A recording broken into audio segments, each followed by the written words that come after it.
Amen. Bwana Yesu asifiwe tena. Amen. Mmekaribishwa kesha usiku wa leo Kitengela.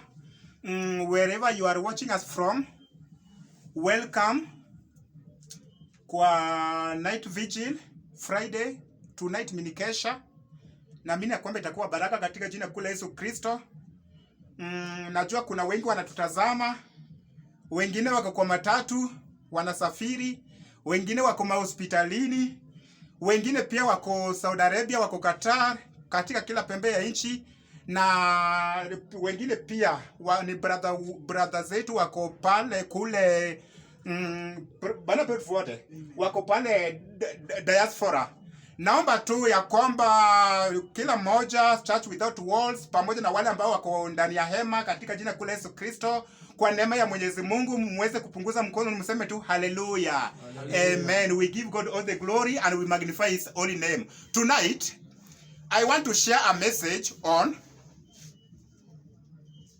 Bana Bedford. Nataka kushiriki nani ujumbe kuhusu maombi. Na maombi ambayo nataka kushiriki nani ni maombi ambayo inaitwa Fire Brigade Prayer. Maombi ya zimamoto. Na mimi naomba itakuwa baraka sana. Fire Brigade Prayers. Wapendwa, tunajua maandiko yanasema kwamba Jesus spake nothing unless in parables. Parables are natural examples. Yesu alitumia mifano ya kawaida ili kueleza mambo ya ufalme wa mbinguni. Alitumia mifano kama mvuvi wa samaki, mpanzi, mifano ambayo tunaelewa kueleza mambo ya ufalme wa mbinguni. Na ndiposa na tunaelewa ya kwamba all truth are parallel. Kila ambacho ninamaanisha ya kwamba nikifunza kuhusu Fire Brigade Prayer, tunaelewa tunaelewa kuhusu brigade. Brigade ama wazimamoto. Wazimamoto hata kama wako na yazimamoto, hakuna siku wazimamoto wakatoka katika kituo chao kabla hatari kutokea. Na kwa hivyo ni kufunza kuhusu Fire Brigade Prayer. Fire Brigade Prayer ni maombi ambayo tunaomba wakati tuko na shida, wakati shida imetokea. Na leo, usiku wa leo, naenda kukuambia hatari ya kuombea shida, hatari ya kuomba baada ya shida kutokea. Tutaona hatari yake ama madhara yake. Wapendwa, wale wazima moto ambao wako katika station zao, hakuna siku wametoka wakawa tayari. Hata kama wako na yazima moto, hata kama wako na equipment zote ambao wanaweza tumia kuzima moto, hakuna siku wamekaa tu pale hadi wakati waitwe ya kwamba shida imetokea, ndipo sasa waweze kuamuka mahali pale in their comfort zone na kuchukua yazima moto na kuenda mahali shida imetokea, waweze wakazima moto. Na wapendwa, ndio wameitwa, lakini kumbuka wameitwa baada ya shida. Wameitwa waende wakazima, lakini nyumba tayari inaungua. Wanaenda kuzima, hata kama wanaenda kuokoa, hawataokoa kila kitu, kwa sababu wameitwa kama kitendo cha tayari inaendelea baada ya hatari kutokea. Na vivyo hivyo sisi wa Kristo tuko, hata kama tuko packed, hata kama tuko fully equipped with the armors of God, bado tunaishi maisha ya Fire Brigade Prayer. Tunakaa maisha ya zimamoto, ya kwamba hatuondoki in our comfort zone hadi shida itokee. Huwa tunaomba wakati wa shida. Nimeona leo tumeomba sana mali hapa, tumeomba sana na ninashukuru Mungu Maombi ni mazuri, ni vizuri tukiomba. Lakini what is the will of God concerning prayer? Mapenzi ya Mungu kwa maombi ni gani? Unajua wengi wakati mtu anaomba anasema shida ya fulani huwa aishi. Kumbe ako na shida ya milele. Watu wamechukua maombi ni ya kwamba maombi ni ya wenye shida. Lakini si hivyo. Mungu ametuitia tuweze kuwa na ushirika na yeye kupitia maombi, because it is only through prayer that we communicate with our creator, our maker, God the Father. Wapendwa, the will of God for prayer si ya kwamba tuwe tunaomba wakati tuko na shida. Hapana. The will of God for prayer ni ya kwamba tuweze tukaomba wakati kuko salama, na tukiwa tunaongoja tu tuombe wakati wa shida, tuko na hatari sana. Waje nikuambia hatari ya kuombea wakati uko na shida. Matthew chapter 13 verse 24. The Bible says, Jesus told them another parable. The kingdom of heaven is like a man who sowed good seed in his field. But while everyone was sleeping, his enemy came and sowed weeds among the wheat and went away. When the weeds sprouted and formed heads, then the weeds also appeared. The owner's servant came to him and said, Sir, didn't you sow good seed in your field? Where then did the weeds come from? An enemy did this. He replied. The servants asked him, Do you want us to go and pull them up?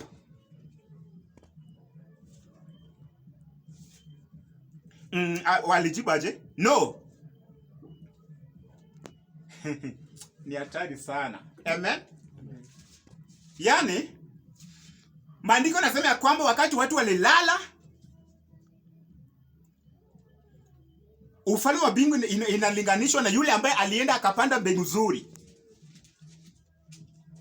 Na wakati alipanda, enemy pia akaja baada ya kupanda mbegu nzuri. Wao wamepanda mbegu ya prosperity, mbegu ya divine speed, mbegu ya good health, divine protection, lakini enemy anakuja usiku wakati umelala. Yeye anapanda sickness, diseases, failure, delay, limitation, rejection, confusion. Praise God.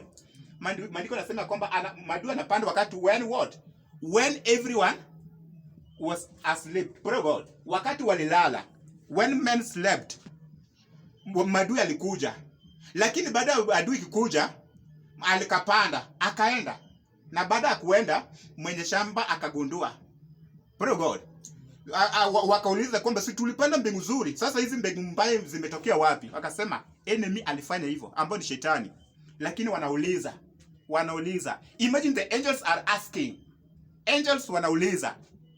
Yani angels wanauliza, tuende tushughulikie ile shida. Tuende tushughulikie ile shida. Mungu anajibu aje? Achana na hiyo shida. Achana, usishughulikie. Amen. Usishughulikie. Sasa hivyo ndio walijibu. An enemy. The servant asked him, Do you want us to go and pull them up? No, he answered. Because while you are pulling the weeds, you may root up the wheat with them. Let both grow together until the harvest. Wapendwa, wacha nikuambie, kuna shida zingine ukiziachilia kwa maisha yako, itabidi uvumilie hadi Yesu akuje. Ukiachilia, kuna shida zingine ukiachilia ingie kwa maisha yako, itabidi uvumilie hadi Yesu arudi. Wapendwa, kwa sababu ni kwa nini? Kwa nini tunalala? Shida hizo zitakuja. Maandiko nasema while everyone slept. Kwa nini walilala? Walisema kwamba ni kuzuri, hakuna shida. Walilala. Haikuwa na problem, na kwa sababu haikuwa na shida wakati huo, waka relax. Na wakati wali relax, madui akaja na akapanda weeds. Wapendwa, wacha Mungu atusaidie ya kwamba tuweze kujua the will of God for prayer. The will of God for prayer ni ya kwamba tuweze kuomba wakati kumetulia, wakati tuko na afya. Usiongoje wakati ugonjeke, tuombe wakati tuko salama, ndipo tuweze kuomba. Ili shida ikitokea, hapo ndio Mungu anadhihirisha na anatusaidia. Lakini kuna hii maombi ambayo tulikuwa tumezoea, ati hakuna yule ambaye anamkanga na kuomba hadi shida itokee kwa maisha yake. Anapokea simu kwanza, hello mama yangu ni mgonjwa, anapiga magoti anaomba. Lakini wakati kumetulia aombangi, kuko salama, ametulia, hiyo ni amelala. Amen. Wapendwa, maandiko nasema katika Hebrew chapter 4 verse 16, maandiko nasema ya kwamba let us then approach the throne of grace with confidence. Yani tukaribie kiti cha neema na ujasiri, so that we may receive mercy and find grace to help us in our time of need. Yani the scripture is clear. Scripture haikuambia kwamba uombe wakati shida imetokea. No. Shida maandiko yanatuambia omba wakati kumetulia, kuko salama, ndipo wakati utakuwa na shida Mungu ataingilia kati, atakupatia mercy and the grace ya kukusaidia kwa hiyo shida ambayo uko nayo, kwa sababu uliomba wakati Let us then approach the throne of grace with confidence, so that we may receive mercy and find grace to help us in our time of need. Si ya kwamba tuombe wakati wa shida, no. Tuombe wakati kuko salama, ndipo sasa shida ikitokea Mungu aingilie kati na itusaidie. Wapendwa, you know, kwa maisha yetu kuna hii maombi ambayo tunaombanga in Matthew chapter 6 verse 10, ya kwamba watu tunaomba ya kwamba let your will be done on earth as it is in heaven. Wakati unaomba hili ombi ya kwamba let your will be done, ni vizuri tujue ya kwamba the will of God ambao unaomba ya kwamba itimie kwa maisha yako, the will of God is settled. Tayari Mungu ameshapanga his will kwa maisha yako, akamaliza. Kwa sababu tunaambiwa katika maandiko cha Isaiah chapter 46 verse 10, tunaambiwa kwamba I make known the end from the beginning, from the ancient times, what is still to come. I say, my purpose will stand, and I will do all that I please. Wapendwa, the will of God is settled in your life. Na ndiposa, because the will of God is settled in your life, when you pray, we should be praying a long distance prayer. Amen. We should be praying a long distance prayer, wapendwa. Long distance prayer, ombe maisha yako 5 years to come, 7 years to come, 20 years to come. Ombe maisha yako. Omba maombi ya muda mrefu. Long distance prayer. Tuache tu short marathon hii ya 100 meter. 100 meter itakupatia tu chakula cha kuweka kwa meza kwa wakati huo. Lakini ukijifunza kuomba maombi ya long distance prayer, sasa si ya kuweka kwa meza kwa wakati huo, unajitengeneza kwa maisha yako. You know, our God, who is a God of supernatural, is also a God of natural. He applies also the law of nature. Kila ambacho najaribu kusema ya kwamba hata miujiza gani Mungu aliweka ya kwamba maisha ya mwanadamu haiwezi kubadilishwa ama ikachange instantly. Maisha ya mwanadamu kubadilika ni process. Then kama ninajua ya kwamba maisha yangu haiwezi change instantly because it is a process, then I better invest in the process, ambayo ni maombi ya masaa marefu, long distance prayer. Hii itafanya maisha yetu change but it cannot change ya kwamba uombe leo na kesho change. It is a process wapendwa. Let us invest in the process katika jina kula Yesu Kristo. Unajua sasa tungefaa tukue na hekima, si tu hata kuombea maisha yetu, tungefaa tukue na hekima ya kuombea maisha yetu 5 years to come, 15 years to come, 20 years to come. Lakini kama hatuna hiyo hekima, tutaombea watoto wetu aje ambao hatujawaona watoto wetu, lakini tunawaombea. Tunawatamukia mambo ya kwamba wewe hautakunywa dawa ya kulevya, wewe hautafanya ukahaba, wewe hautashika mkia kwa shule, wewe utakuwa mwerevu, wewe utasoma hadi utaenda ng'ambo, wewe utakufa vifo hivyo mapema. Tunawatamukia baraka na baada tujawaona kwa tumbo. Wapendwa, ingefanya kwamba sasa tuko na hekima, si kuombea tu watoto ambao hatujaona, lakini tuombee watoto na watoto wetu ambao hatujaona. Amen. Na tutafanya hivyo aje ikiwa hata sisi hatuwezi kujiombea maombi ya 5 years to come, long distance prayer. Wapendwa, Yesu Kristo sababu inafanya wewe uko hai na unaishi na hujashindwa na shetani na uko na ujasiri na nguvu na uweza, ni kwa sababu Yesu aliweza kukuombea kabla hujazaliwa. Yesu yeye hakuomba tu fire brigade prayer, aliomba hiyo maombi ambao ni long distance prayer. Aliweza, wakati Yesu aliombea wanafunzi wake, alimaliza na akaombea hata sisi ambao kwa ametuona kwa wakati huo. Ukisoma John 17 verse 20, maandiko yanasema, my prayer is not for them alone, I pray also for those who will believe in me through their message. Sitaweza kumaliza because of time katika jina kula Yesu Kristo. Wapendwa, wacha Mungu atuwezeshe katika jina la Yesu Kristo ya kwamba tutaweza kukua na a long distance prayer in the name of Jesus. Hata kila ambacho tuoni, wacha tuombe tu katika jina la Yesu Kristo. Usiombe tu kila ambacho unaona. Wapendwa, unajua mtu kama Ana aliomba maombi ya masaa marefu. Ana the prophetess alichukua over 50 years praying for who? Amen. Unajua Yesu aliombewa na ndiposa naishi.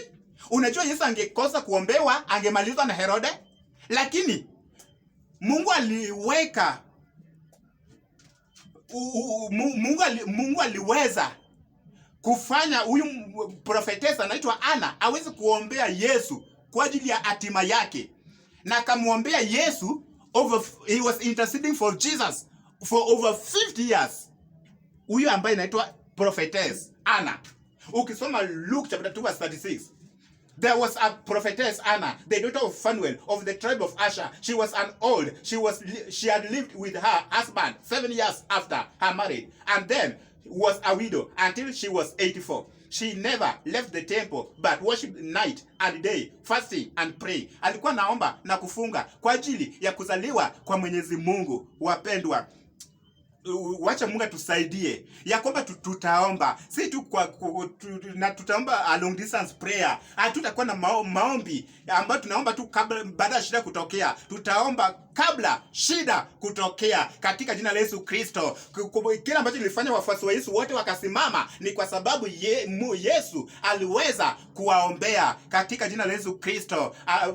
Aliweza kumwambia Petro ya kwamba nimeona shetani amepanga kukupepeta kama ngano, lakini nimekuombea. Na wewe ukishasimama hakikisha ya kwamba umestrengthen hata mandugu zako katika jina kula Yesu Kristo. Oh my God, alisema ya kwamba lakini nimekuombea ili wewe imani yako isitindike, na wewe utakapoomoka waimarishe ndugu zako. Lakini alitangulia kusema kwamba Simoni, tazama shetani amewataka ninyi apate kuwapepeta kama vile ngano. Wapendwa, Yesu, sababu Simoni alisimama, Yesu aliweza kumuombea kabla shida, kabla shetani kumnasa. Kama Yesu angeongoja hadi shetani amempepete, angemaliza. Lakini Yesu aliweza kumuombea mapema kabla ya shida. Hivyo ndio Mungu anataka kwa maisha yetu katika jina la Yesu. Lakini sisi tunasema yanga ya kwamba so long as it is okay. Kwa nini tuombe?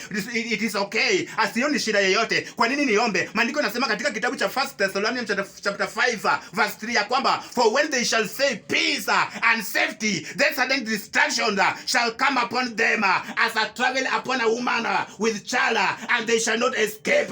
Maandiko yanasema kwamba wakati watasemea kwamba kuko salama, kumetulia, maandiko yanasema kwamba shida itakuja tu ghafla na kuwanasa na watahepa, kwa sababu walikuwa wameongoja shida ikuje ndipo sasa waombe. Simama kwa Mungu.